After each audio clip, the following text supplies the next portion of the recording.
about our coalition, CLS and MCH stands for Michigan Consumers for Healthcare. We partnered with them through a grant project. We are one of over 150 coalition partners with MCH.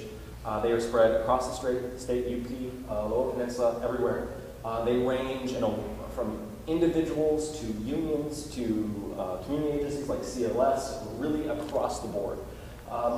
CLS is a 501c3 nonprofit organization, so you can be rest assured we're not going to convince you to vote one way or the other, right? Because you can't legally.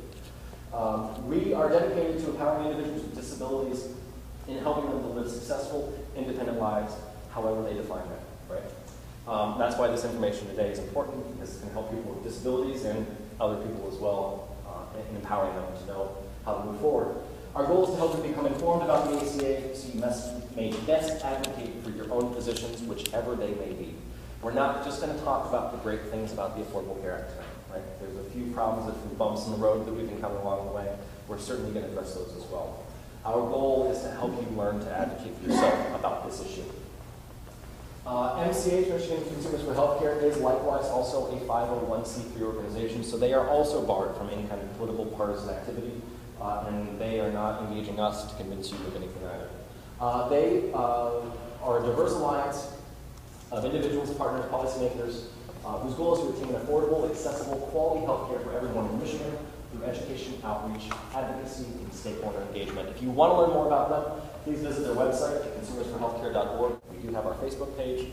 We have a website which is seemingly in perpetual development, but it will be rolled out here pretty soon, I hope.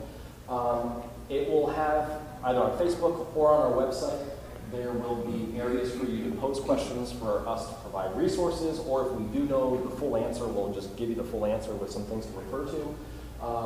So we welcome any inquiries, any questions, any comments at any time. We want you to have valid, true information and not something that you just happen to find somewhere. All right. So, without further ado, Mr. Deshaun Jones is going to present his story. Hi, my name is Deshaun Jones. I will be telling you about my personal story. Growing up at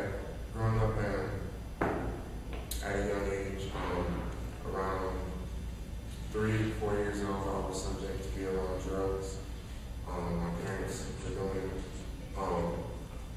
and separated from my brother at a young age.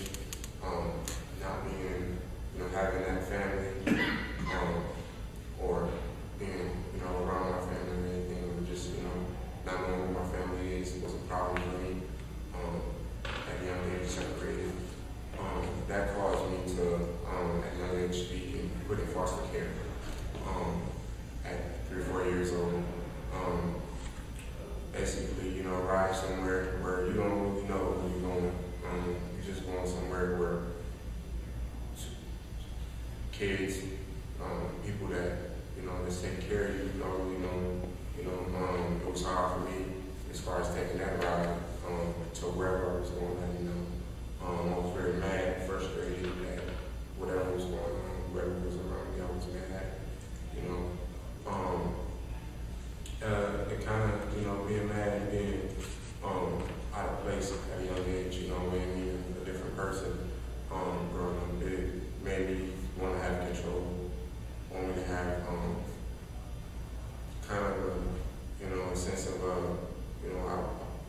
want to be a better person. I don't want to be mad all the time or mad at certain people. So it made me a better person and just put me in a situation where I can just have a little bit of control. And now it made me have a little determination and a little want to do better for myself and people around me to make sure I'm being a leader first, and making good choices for myself, and always smiling that I'm a good person. No matter what situation I was in, I was always a leader of people around me.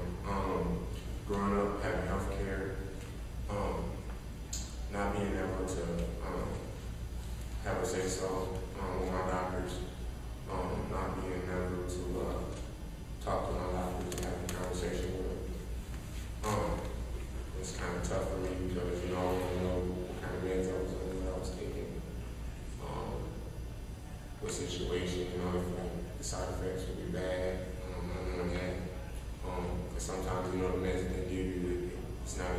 you know, they say it is.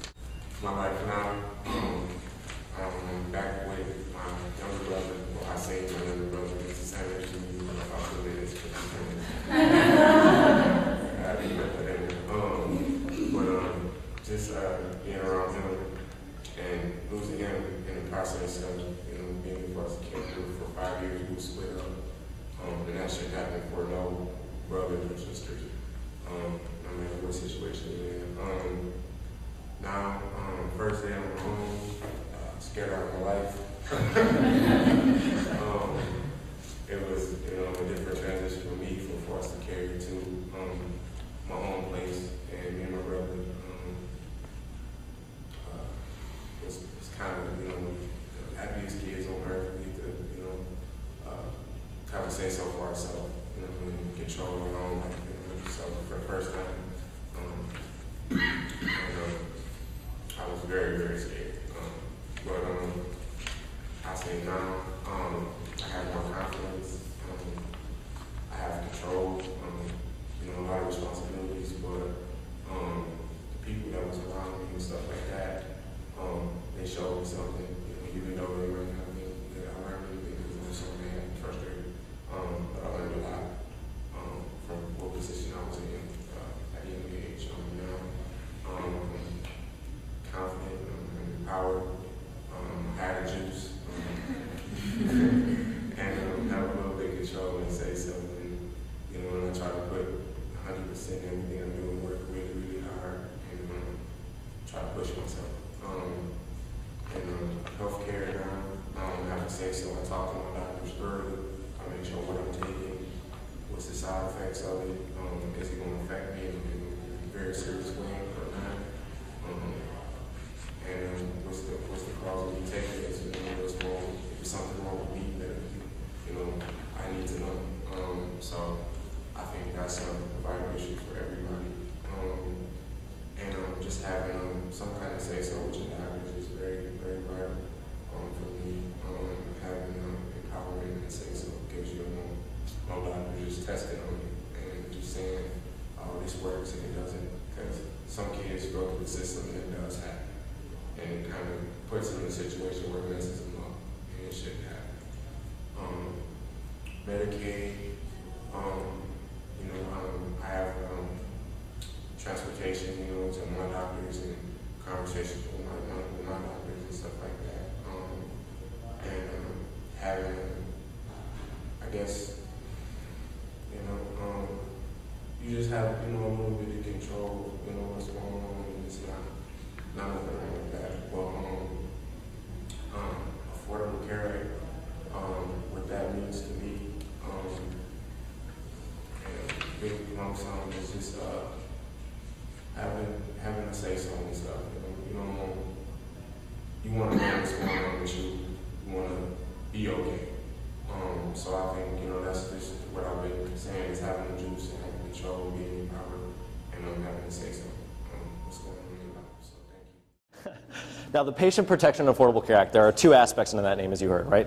So we talked about patient protection, which is covered by a few different mechanisms in making health care affordable as well. Now, the three very general parameters to address these two issues of patient protection and affordable care are, one, helping people who already have insurance keep their insurance or find a new coverage if that's what they want, getting health care coverage to people who are currently uninsured, and controlling the cost or slowing the growth of underlying healthcare costs. Now, the first one I really want to point to really quick, because everybody thinks, well, you know, we talk about the number 56 million Americans right now who don't have healthcare coverage, which is a pretty big figure. But what that doesn't account for is the people who are underinsured.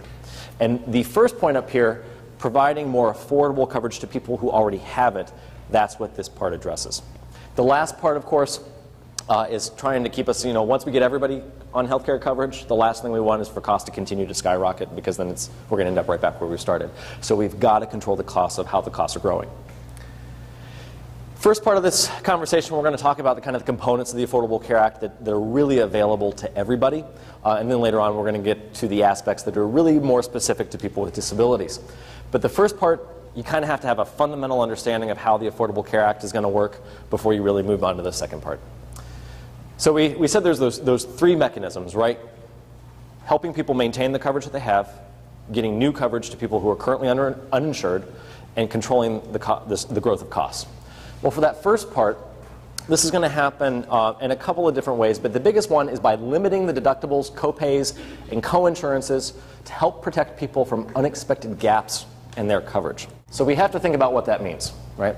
It's great just to say, we're going to limit copays and deductibles. It's a great place to start, but where do you limit them? So of course, we have all these debates that have been going on in 2009, 2010, and figuring out, well, where is this limit going to be capped? Well, what they decided to do, which I thought was a relatively interesting solution, was to tie it to a definition that already exists. And if you know anything about healthcare insurance, you know that there's a whole variety of different types of coverage you can get. You can get HMOs, PPOs. There used to be a thing called PFFS with Medicare that they've recently gotten rid of. And there's also this other mechanism called a healthcare savings account.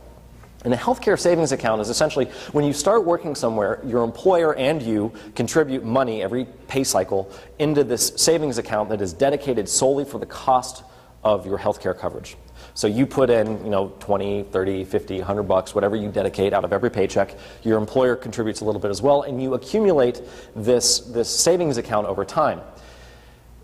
What these coverages are designed to do is to give you good coverage at a really good trade-off benefit for the insurer.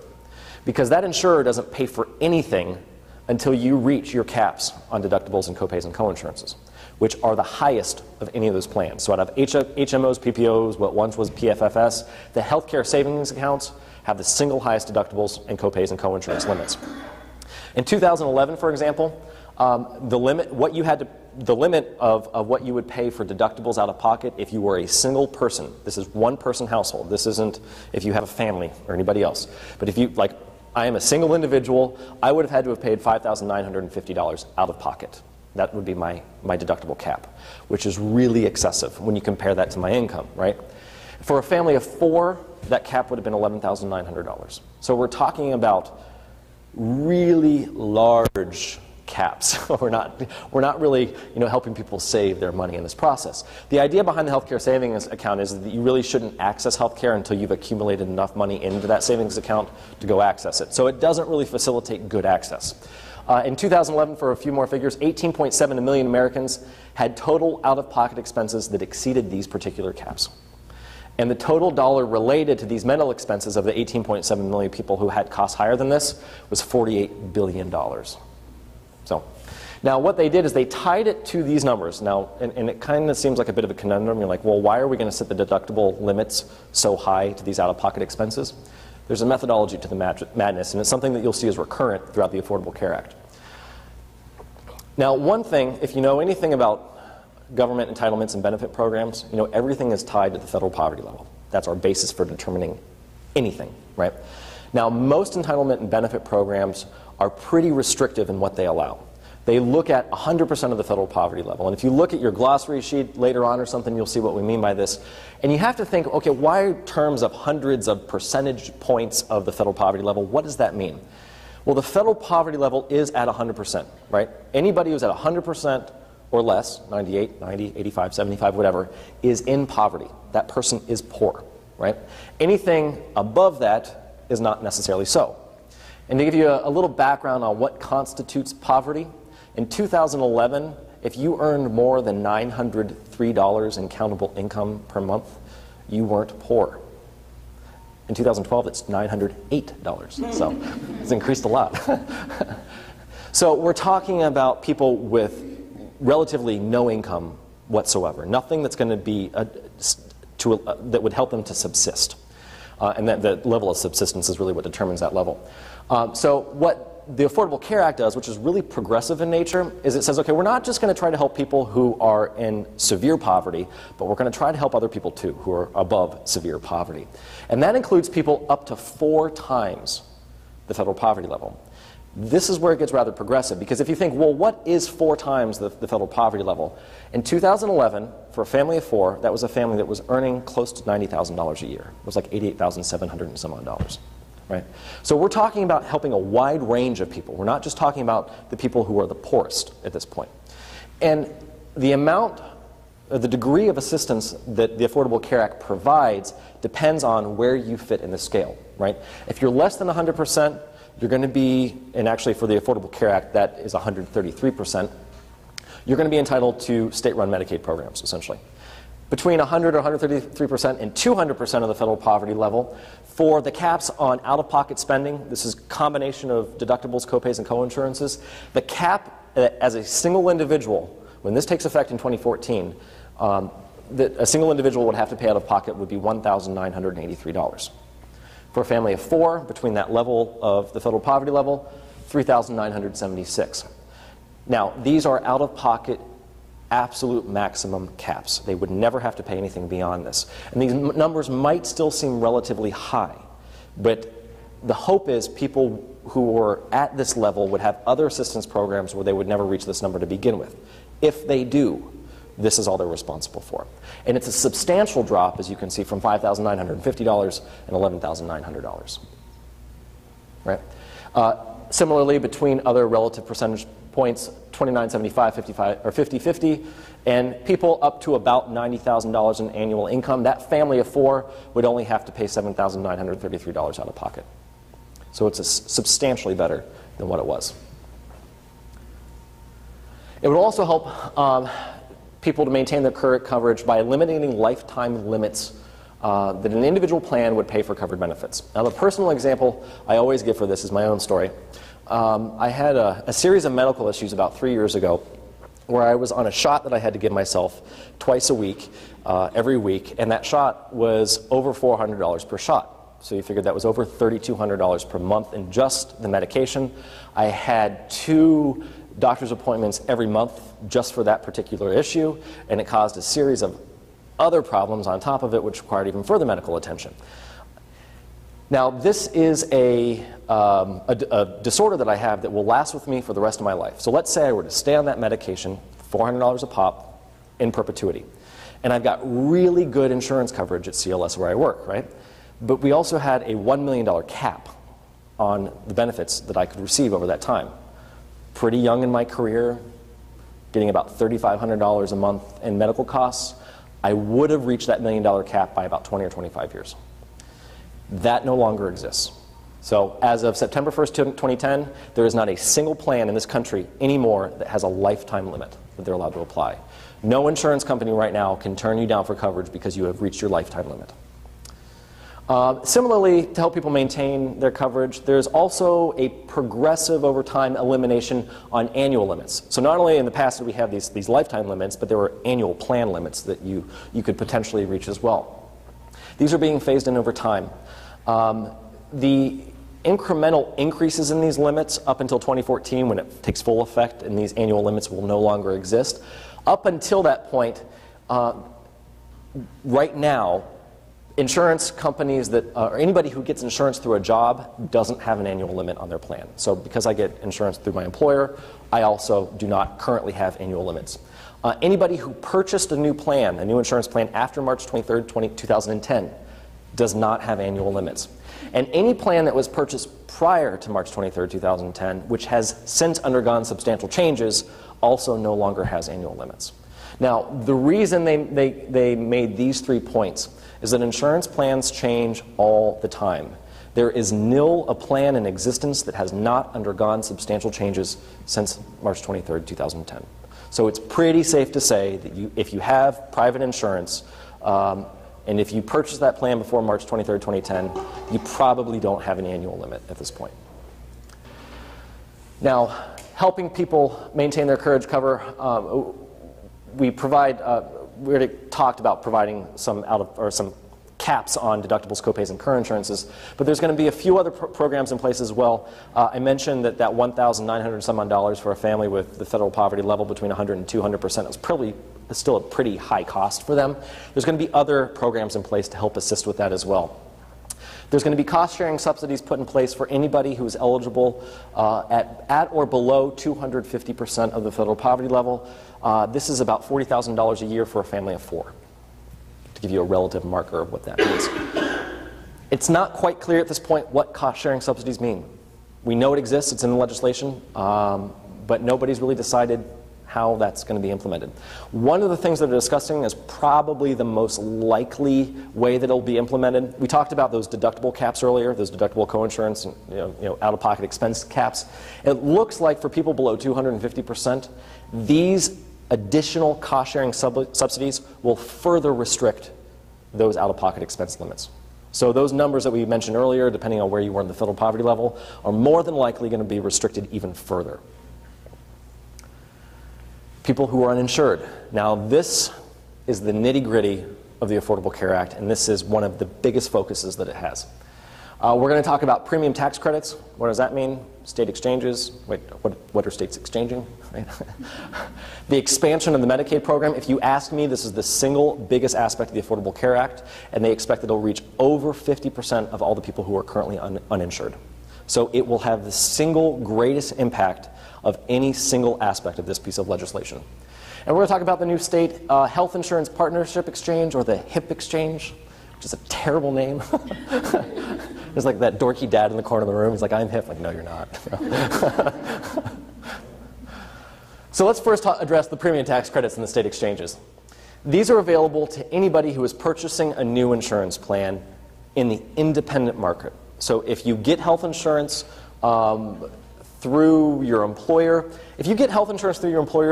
potentially you could be eligible for the premium tax credits if you pay high monthly premiums out of pocket, out of your check, and if you can prove that month that you pay, that premium you pay every month, if you can prove that's excessive based on your income, then you can also be eligible for a premium tax credit. But the premium tax credits are most available to people who are purchasing insurance in the private marketplace.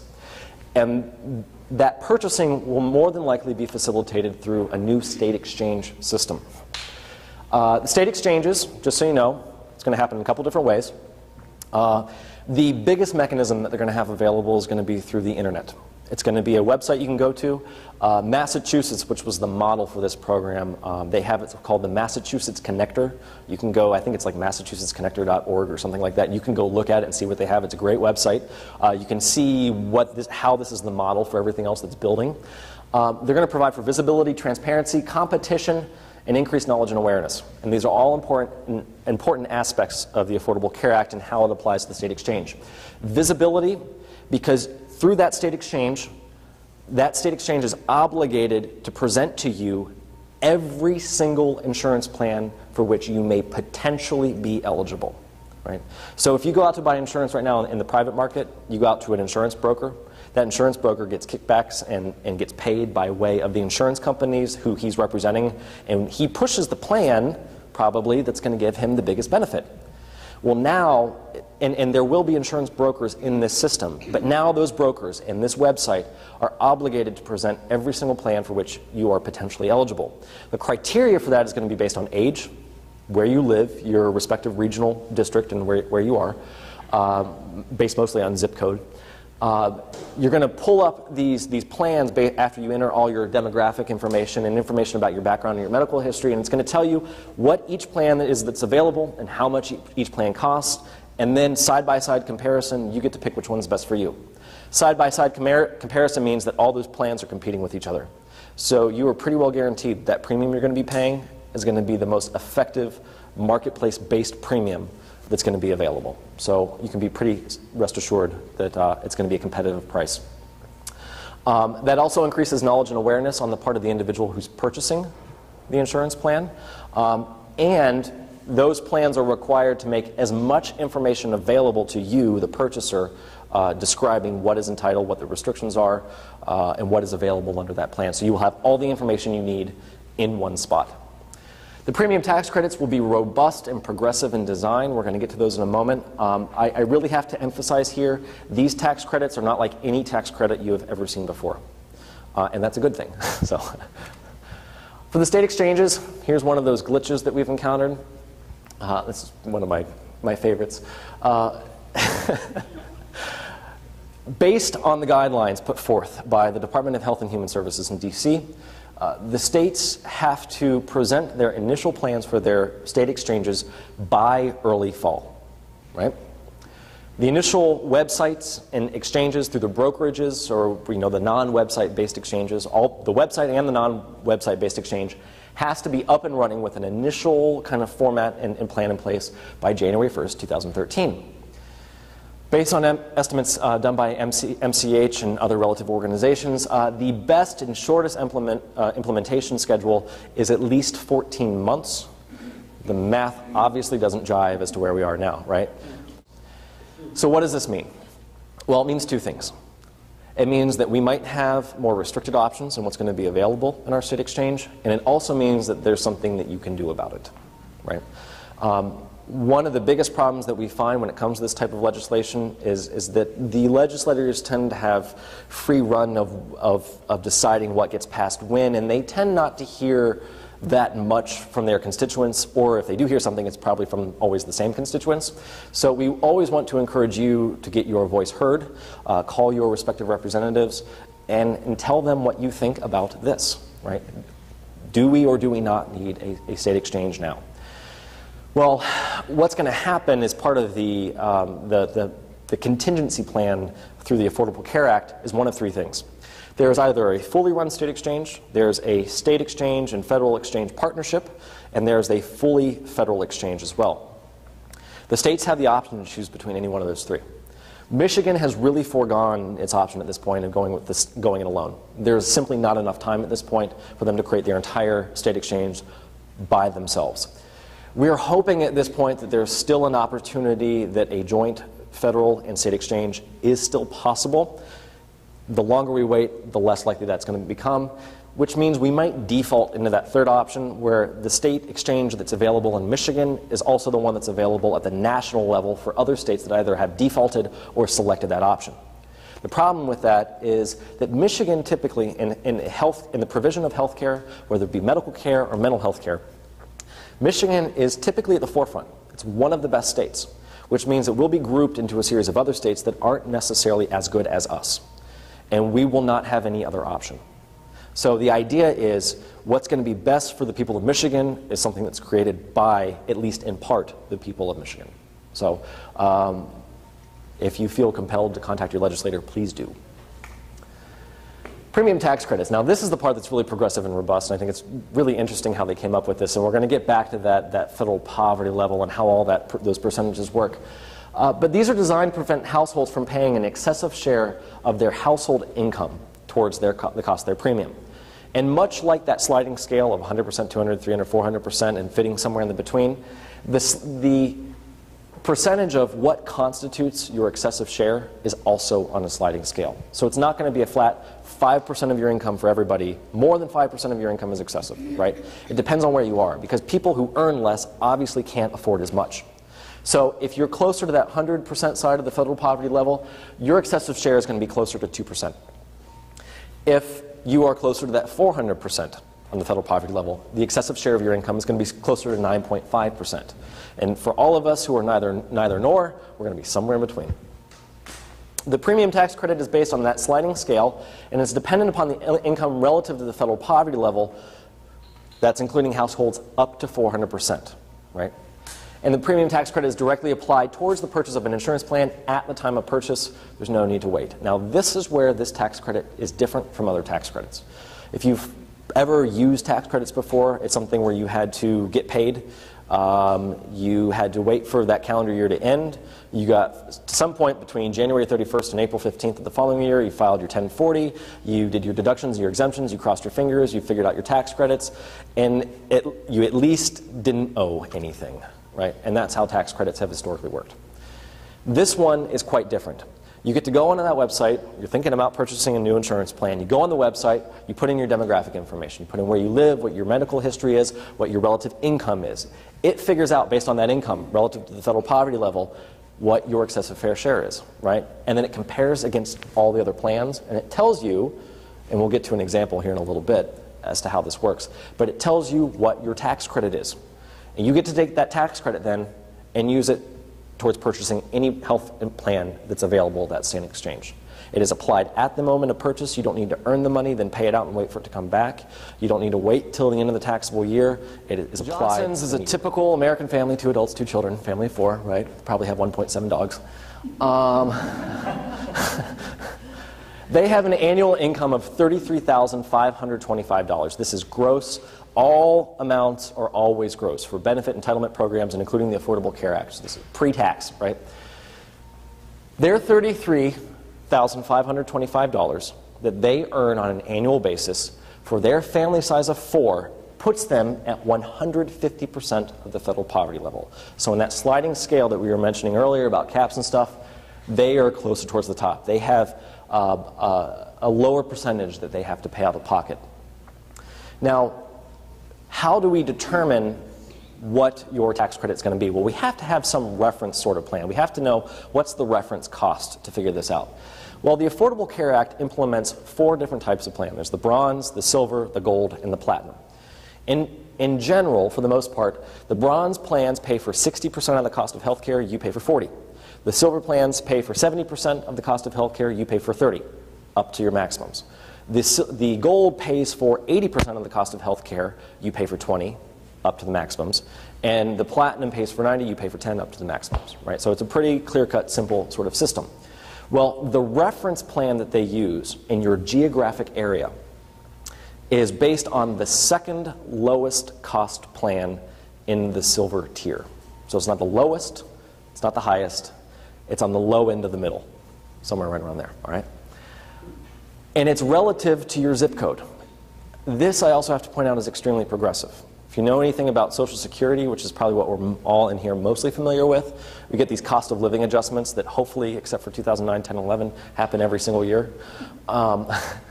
These cost of living adjustments are on a nationwide basis. They look at the consumer price index across the board, across all states, and they say, on average in America, this is how much the increase in the cost of living has occurred, right? That doesn't account for, you know, New York or Alaska or Hawaii, where that cost of living might have been higher. Doesn't account for other states where it might have been lower, not quite as much. Everybody gets the same cost of living adjustment. Here, though, basing the cost of your tax credit on your relative zip code is very much about you. It's where you live, it's relative to the cost in your area, and it is more likely more representative of who you are. That is extremely progressive. So, the second lowest cost plan for the Johnsons where they live is $10,000 in annual premiums. Right? That's close to 30% of their income, obviously above their excessive share. So we have to figure out, well, what is the maximum they're going to pay that they have to pay out of pocket, and we'll give them the difference, right? So at 150% of the federal poverty level, at that income, their excessive share would be anything more than 4%. They will not pay more than this in premiums.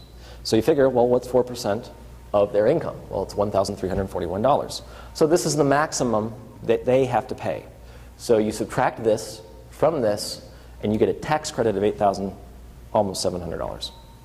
That is extremely robust. When you figure they're only paying $1,300 out of pocket, and they're getting close to $8,700 in tax credit, that's a huge deal. That goes from paying over $1,000 a month that they can't afford to $112. Even though the reference plan is the second lowest cost silver tier plan, this tax credit is applicable to any plan out of those 4 different tiers. So even though we've looked at that second lowest cost silver plan, if you think that you can afford more than $112 a month if you're the Johnsons, you're more than welcome to go out and purchase a higher silver plan or a gold plan or a platinum plan, whatever the case might be. It would still be the same. The third point that we talked about in those general points are the new programs to improve coordination of care between practitioners and providers. You'd think this would be a duh, but not quite. Promote preventive services. Improve patient access to resources, knowledge, and transparency to reduce waste, fraud, and abuse with new oversight and insurance requirements. We'll get into those aspects a little bit later on. We touch on them here. So now we're going to talk about what's going to be available specifically to people, well, not just specifically to people with disabilities, but it's going to have a huge impact on people with disabilities. I will say that this stuff is also what's going to impact the elderly, namely, and children as well. Typically, those are the 3 groups who are the kind of first impacted by these changes. So we're going to eliminate insurance access restrictions for people with pre-existing conditions, right? We're going to increase Medicaid eligibility. I'm just summarizing here. We'll get to the details later.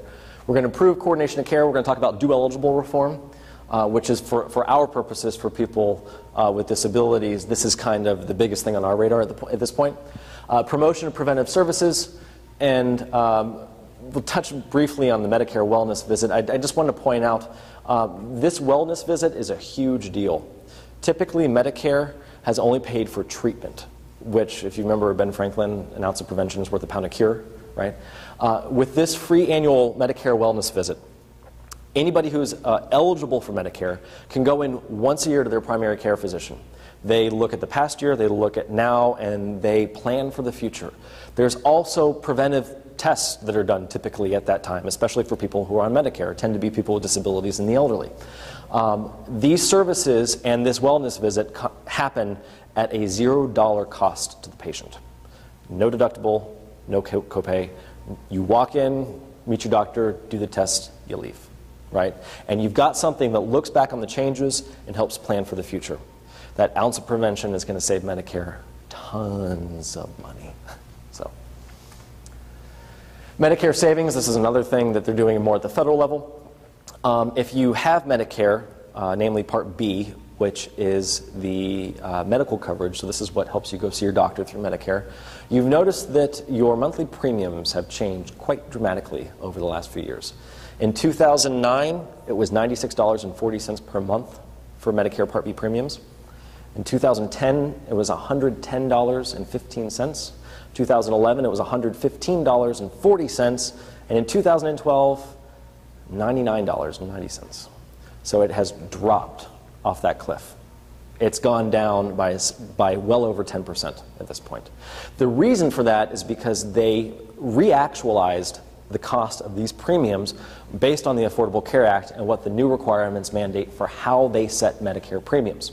So even though in 2009, 2010, 2011, Medicare beneficiaries saw no increase in their cost of living adjustment, there was an increase in the Medicare premium, which is tied to Social Security. So Medicare beneficiary, or people on Social Security and Medicare beneficiaries were paying more out of pocket and more out in their monthly premiums, but they weren't having any more income. They realized this, of course, they tried to address this in the Affordable Care Act, and that's why we see we've gone up $110, $150, and now we're back below $100 for a monthly premium. It's reactualizing, resetting that premium, and we're no longer going to see that dramatic increase that we've seen over the last few years. If Medicare premiums increase in the future, and they will increase at a much more gradual rate, and that rate is going to be representative of the COLA increase that is tied to Social Security. So it's going to be fairer. Similarly, the copays and deductibles that you have to pay out of pocket for Medicare Part A and Part B, they're going to be reactualized as well, and the increases in how much you have to pay out of pocket is going to be tied to the same sort of benchmark as the Part B premiums. And we are closing the donut hole for Medicare Part D. This is a huge, huge deal. Back in 2009, if you know anything about the Part D donut hole, this is one of those legislative nightmares that happens. We couldn't get both sides of the aisle to agree on a Medicare prescription drug program that would cover everybody. So the solution was, well, we're going to have this gap in coverage, right? If you get more than a certain amount of money in prescriptions, of the actual cost, not what you pay out of pocket, but what the actual cost of those prescriptions are, then you're responsible for everything thereon until you reach another amount, which means it's catastrophic coverage at that point. Medicare will kick back in and help pay for some of that. Right. So in the past, what that was, it was about once your prescription drug cost reached about $2,600, $2,700, you had to pay for everything out of pocket. It was only when you then had costs that reached up to about $4,000 that Medicare would kick back in and pay for about 50% of what remains. For people with disabilities and for the elderly, two groups of people who experience very high costs of care. You know that there's also typically substantially lower income involved. This means that the people who were having the highest cost in the prescription drug costs were also the people who couldn't afford them. So how do you expect a person with a disability who falls into the Medicare donut hole, is on, living on maybe $1,000 a month, who has a $45,000 wheelchair, and now has to pay for $600 a month in prescriptions until he or she gets back out of the donut hole? It was a terrible problem. I can tell you we supported somebody at CLS who had substantial medical needs. And I remember she would reach it about February or March of every year, which is really early on.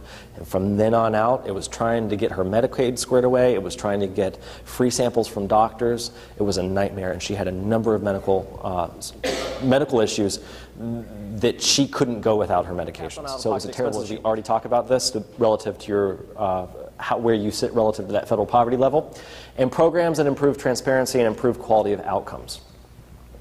So we mentioned we're going to eliminate insurance access restrictions for people with pre-existing conditions. In 2011, this took effect, and as of 2011, children can no longer be denied insurance coverage simply because they have a pre-existing condition. We're talking about everything from the big diseases like leukemia to women's health, where women were often denied coverage because they had been pregnant at some point in the past, or, which is even worse in my mind, because they had been involved in domestic violence. Women who were involved in domestic violence would be denied because domestic violence is a pre-existing condition. Because if you're involved in domestic violence, the rate of incidence for people who have been in it or more likely to be in it again means that they have typically a higher cost of coverage. So this is how discriminating insurance practices are. Those are going bye-bye, right? In 2014, though, adults with pre-existing conditions can no longer be denied coverage. Children, already taken effect. Those of us who have pre-existing conditions, what do we do now? Right? So I'm one of those people. I told you about my personal story, that shot I had to give myself twice a week. Right? I have a pre-existing condition. I actually have several pre-existing conditions, unfortunately. If I lose my job, right? If I go without health insurance for a period of no less than 6 months, and it's not available through my employer, and I have a verifiable pre-existing condition, I can log on to hitmichigan.com, where I'm going to find plans that cannot deny me coverage, and they're going to do it at a really high cost to me right now. Right? This is my second favorite story. I told you my first one earlier. When they were setting the premiums for the health insurance program, if you go on to hitmichigan.com, you'll notice that it's like $300, $400 a month if you have a pre-existing condition for health insurance. I can't afford that. And they're saying that this is the new program that's in place to help meet that gap until the rule takes effect in 2014, when it doesn't apply to anybody. In the meantime, you can use this, right? But who can really afford that? Well, what happened was, if you know anything about Blue Cross Blue Shield of Michigan, this is the company that is mandated by state law to remain a private nonprofit. They can't be a for-profit agency in Michigan. Some states they can, not in Michigan. The reason for that is that Blue Cross Blue Shield sets the standard of insurance and costs and coverages and premiums, that sort of thing. They provide a lot of the state-based plans for employees of the state, and they set the standard in the state of Michigan. They are the plan to which we defer. So when the state of Michigan was creating its health insurance program, it said, well, golly, if we use dollar figures that are similar to Blue Cross Blue Shield, it's going to look like we're competing against them. So we can't use that. So they had to find different actuarial tables to set their premium plans. The problem with that is that Blue Cross Blue Shield is by far the single largest coverage provider in the state of Michigan, which means that their actuarial tables for determining cost of care and premiums are going to be the best rates because they have the largest group of people to pull from, right? They have spread their risk out over the state of Michigan more than any other insurance company has. So when you don't use them to set premiums, any premium you set is going to be higher than their standard, right? So in an effort not to be in competition with the insurance company that's contracted by the state used different tables to set the cost of the premiums for the HIT Michigan. Finally, after a little bit of time, and we'll see how quickly this takes effect. I'm not sure whether it's going to happen in the next couple of weeks, the next couple of months, or whenever. But through a lot of coordination with a lot of different groups, the president of Blue Cross Blue Shield wrote and signed a letter saying, we are not in competition with HIT Michigan. Right? So now HIT Michigan can use Blue Cross Blue Shield's actuarial tables and lower the cost of those premiums. It's available. Coverage cannot be denied through these programs for people who have pre-existing conditions, but it is at a price. Okay, now here's the really good stuff. Increasing Medicaid eligibility. Medicaid is what? The program for the poor, right? Wrong. Absolutely wrong. We talk about Medicare being the program for the elderly. It's also for people with disabilities. And Medicaid, you hear it on the news, you see it in newspapers, you see it all over the place. It's the medical coverage for people who are poor or in poverty, right? That's wrong because two things have to happen. There are both financial eligibility factors and there are non-financial eligibility factors. The financial eligibility factors, we were talking about what is 100% of the federal poverty level. In order to qualify for entitlements and benefits, you have to be at or below 100%. Remember, that's 908 in 2012, right? So if you earn more than that in countable income on a monthly basis, you're not going to be eligible for Medicaid. The other factor that you have to think about is not the financial eligibility factor, but the non-financial eligibility factor. And in Michigan and in most states, with the exception of like 3 or 4, you have to either have a disability and or be a minor or be elderly with or without a disability. Excuse me. Sometimes full families can get coverage. This is a pretty rare circumstance, though. In most cases, when children are covered under Medicaid, the parents are more than likely not. And if you are a single adult individual, you cannot get Medicaid unless you're both poor and have a disability or elderly, right? So what does this mean? Well, it often has left adults without disabilities or seniors without any kind of coverage, even if their income was below that federal poverty level, because they only met one of those 2 parameters. So it didn't matter that they were poor. This is why it's not the program for the poor, right? It also means that people with disabilities who had income above those levels also couldn't get Medicaid because they only met one of the 2 parameters. They met the non-financial eligibility parameters because they had a disability, but they had income above the 908 per month. People with disabilities, because they do have needs that are beyond what people without disabilities typically experience, could potentially become eligible for Medicaid through what's called a spend down or deductible Medicaid. If you know anything about this, this is a whole system where your eligibility is turned on and off every single month, right? Rather than getting Medicaid and keeping it for a whole year or whatever, right? It gets turned off at the beginning of the month. You have to accumulate expenses from doctors and medical expenses. You have to fill out those expenses in an itemized report. You have to fax or mail or email your report in to your specific DHS worker, probably multiple times. You then, and then that worker, of course, who in Oakland and in Wayne counties typically have the highest averages of case management caseloads, who is working with 700 or 800 people. The last thing he or she wants to have to process is your spend down report, so that goes into the bottom of the pile because that can get to last, right? So then you're trying to get the doctor, you have no coverage, hasn't been activated yet. You're calling, you're leaving messages, you have caseworkers and social workers calling, and mom and dad, whoever it is, everybody's calling, and finally somebody gets through, right? And if they find the report, then they finally get it processed 3 months later, right? When your eligibility has already been turned off twice since then. So even though you can get it covered retroactively, typically people with spend down Medicaid never experience any kind of ongoing eligibility at any time in the month in which they are actually in, right? It can provide retroactive coverage sometimes, but it hardly ever provides current coverage. Thankfully, this is all changing with the Affordable Care Act. There are also the other thing is, we typically think of Medicaid as like the program, like I have Medicaid, right? No, there's actually 36 different types of Medicaid. And you're going to see that a lot of these are going to become unnecessary and insignificant as a result of the Affordable Care Act. And we're going to reduce the number of categories and programs for Medicaid that are available right now. The Affordable Care Act is raising those limits. So we talked about the 908 in 2012, right? If you have income above 908, you can't get Medicaid. This is going, as a result of the Affordable Care Act, in 2014, it'll increase from 100% to 133% of the federal poverty levels. If it were implemented today, right now, you would see that increase go from $908 to $1,208. Doesn't seem like a huge jump, but for people on Social Security, this is a big, big deal. At CLS, we help by reporting spend down reports for the people we serve.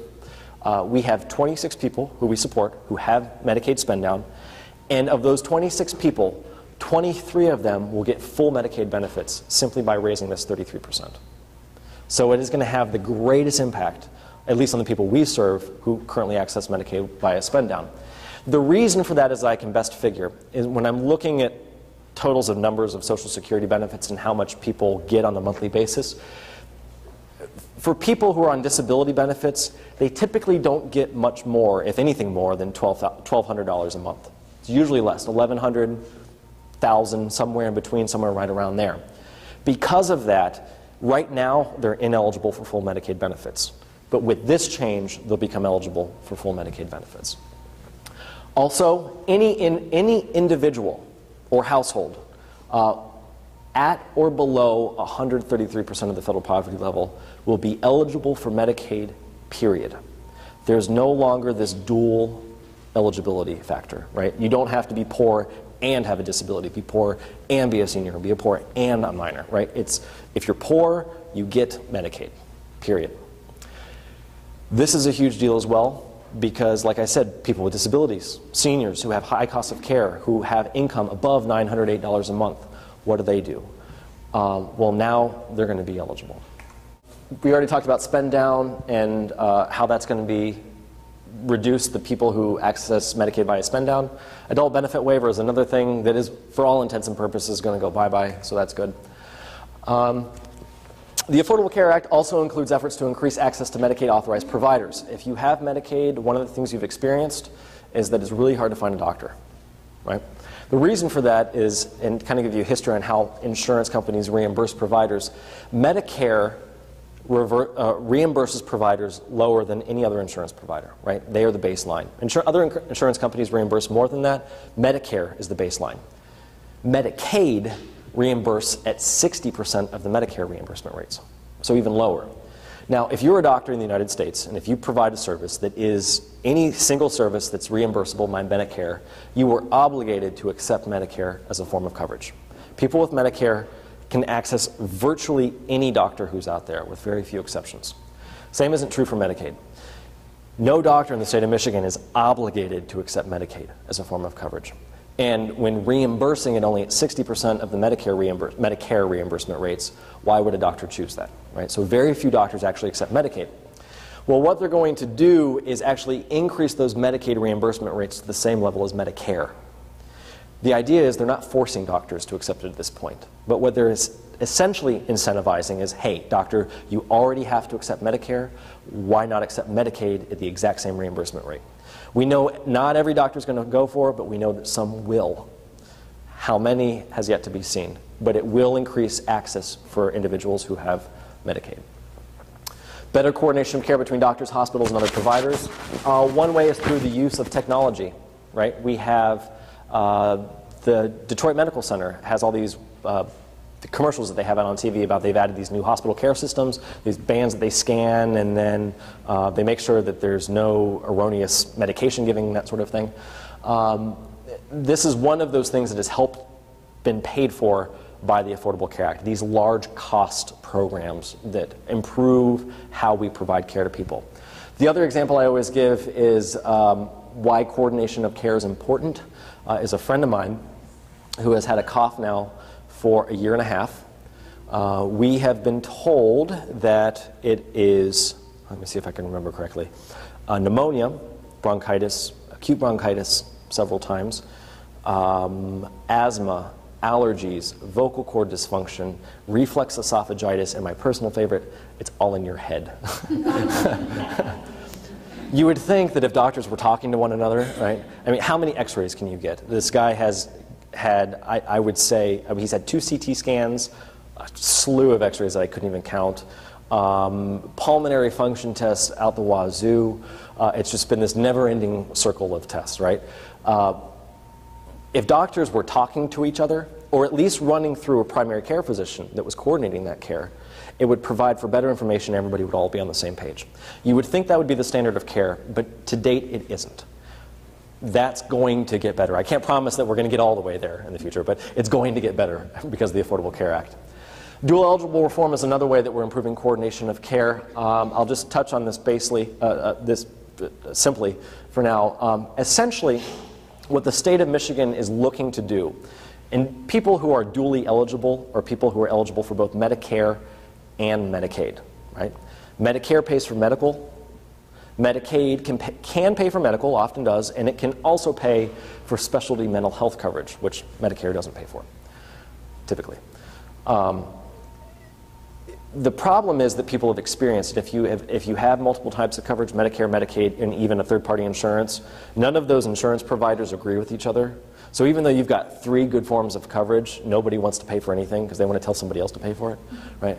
So what dual eligible reform is hopefully going to do is going to streamline the cost of care so that we can better use Medicare dollars and Medicaid dollars, know what's going to pay for what when, and we can ensure both mental health and medical coverage across the board for people who are dually eligible who need it.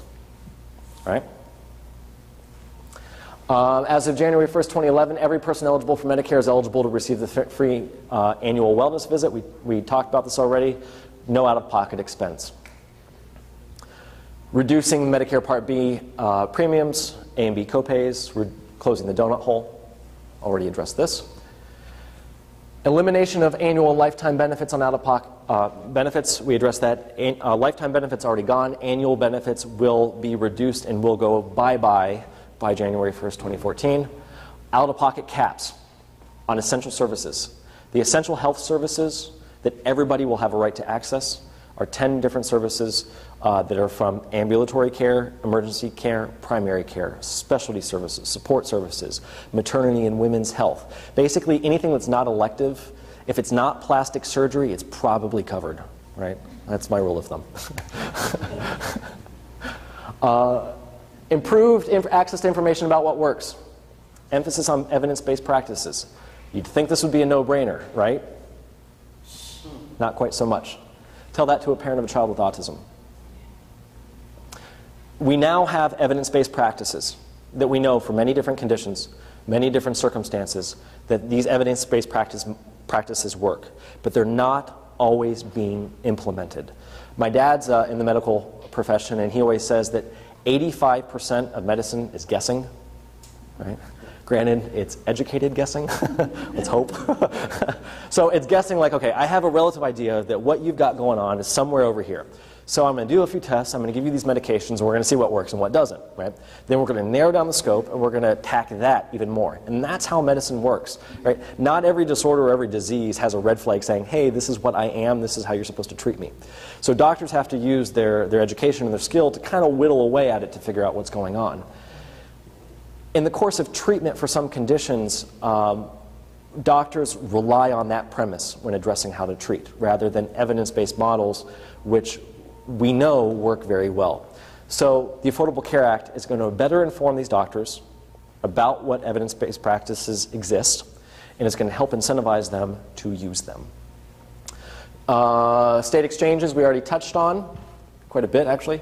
New standards for reviewing how premiums are set by insurers. There's going to be a board of 8 people from across all different walks of life. It's not just in, it's going to be people who are involved with insurance, in the medical profession, attorneys, social advocates. All these different groups are going to be on this board, and they are going to set standards for insurance companies and how premiums are set. And they're also going to identify ways, or figure out ways to identify waste, fraud, and abuse when it occurs, and take care of it. Right? Well, there's a number of things. We certainly encourage you to contact your representatives or legislators about this issue and other issues wherever you sit. Right? So this is called Publius. We found this a couple of years ago. We were actually working on a project with Oakland CMH. And this is one of the best tools that I have found available to access your information about your vote and who represents you. Typically one of the things that we experience, if you pick up the Detroit Free Press or something, you hear about some millage proposal that's going on, or, I don't know, the Woodward talking about Berkeley wants to raise some money for a library edition, or whatever the case might be. I live in Ferndale. That doesn't apply to me. So how do I weed through the information to figure out what's going on and what's important to me? Well, by using this website, I not only can see exactly where my polling station is at Ferndale High School, but I can also overlay my respective maps of who my representatives are. Takes a while. There we go. So I can see who I'm voting for and what areas they represent. And I can also scroll down and see ballot issues that are designed specifically for me and where I live. Now, at this point, we only have the presidential election because we haven't finalized millage proposals or any other state initiatives or anything else that might be on the ballot. But whatever's on the ballot that's representative of Ferndale, I will see on this page before November 2nd. You also have these hyperlinks that you can go to, that you can click on. So if I want to learn more, who is Barack Obama? I can go to his website. Ballot issues will also have the same hyperlinks available. This is a great way of finding information that's relevant to you, that you need to know, without weeding through all the stuff that you don't need to know, right? This is one of my favorite websites. Definitely access this before the election. There's also the Michigan Guide to the Legislature, the Citizens Guide. This is a document that's published every year by the Michigan Legislature to tell you about where you live, what your districts are, who your representatives are, how to contact them, all their different respective offices, how to email, how to send letters, how to call, what's appropriate, you know, what's too much, what's not enough. The other thing you can do, of course, is always contact MCH. We are always looking for more people to become coalition members. They have tons of information on their website, and they can always help facilitate more conversation and exchange. And we absolutely encourage you to go to our Facebook page. We've got a lot of resources on there available. They're ever expanding, too. They're increasing in the information we're putting out. And the one thing Facebook does really well that we all know is that it connects us. So if you have questions, you can reach out to me. I can help find the answer. Probably not going to know every answer, as the first question stumped me. I wish it hadn't been the first answer. First question. But we will try to help you find the answer as best as we can. Right? Yes? The other really great site that I found was healthcare.gov. Healthcare.gov is a great website, and actually MCH has a separate independent website that they created, which is along the same lines as healthcare.gov.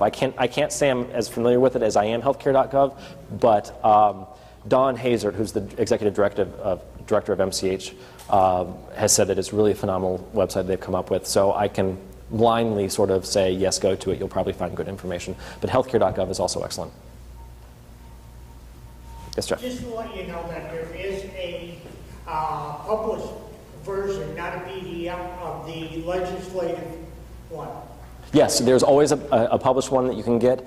A couple of years ago, we had a number of them, but they're far outdated right now. Yeah, I was talking about Mr. Brown. You can get that, as far as I know, you can get that through a number of different civic organizations. I think Oakland CMH has some.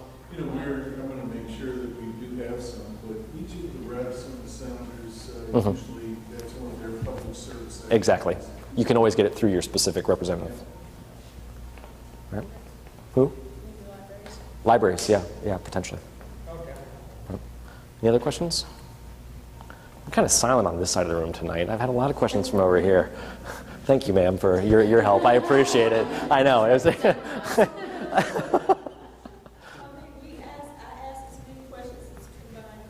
yeah, and that's good, because it's exactly what I would do, so I'm right on the same page. So. Yeah. Anybody else? Anything? Well, thanks for coming tonight, guys.